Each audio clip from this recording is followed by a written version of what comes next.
So here we have the Peugeot 308 GT line on a 66 plate. I'm going to start off by showing you around the outside of the car, and then we'll hop in and run through some controls on the inside. From the outside you can see it's a 5-door car with alloy wheels and tinted windows. We're going to start off inside the boot area first of all. As we approach the back of the car, you can see we have reversing sensors and plenty of boot space as well, which can be increased further by folding down either or both of the 60/40 split folding rear seats. Okay, so we're just going to work our way back around to the front of the car, and then we'll go through some of the controls on the inside of it from there. Just briefly before we climb in, I think it's well worth seeing the interior from this exterior point of view. There's plenty to run through on the dashboard, so let's hop in and we'll do that now. Okay, now that we're inside the car, we're going to start with the dials. Over on the far left-hand side, first of all, we have the fuel gauge. We then have the speedometer, the rev counter, and the coolant temperature gauge. In the center, you can see the digital readout for the speedometer as well, and the total miles for this car, which are 58,861. If we back out to the steering wheel next, we have stereo and phone controls on either side here.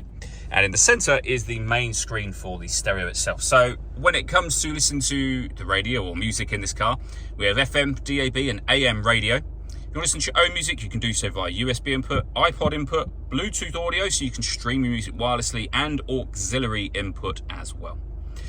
So that's all done under the music heading just there. We have our controls for the climate control on here, so you can adjust the passenger and driver temperature. You can determine where you'd like the air to be distributed. You can increase and decrease the fan speed. You can turn the air conditioning off, back on again.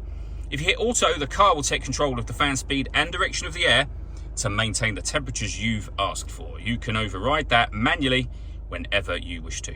This car's also got satellite navigation. As you can see, it's a really nice clear color display, very easy system to use, and you can pair your phone, of course, from up here as well.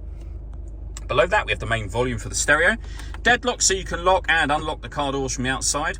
You can divert the car's air conditioning to the front screen with a heated rear screen, our hazard warning lights. This button will recirculate the air that's in the car. So that's a great way of heating it up or cooling it down quickly, depending on the temperature you've set. You can turn it off whenever you wish to. We have a 12-volt charging socket, auxiliary and USB inputs, and then a 6-speed manual gearbox.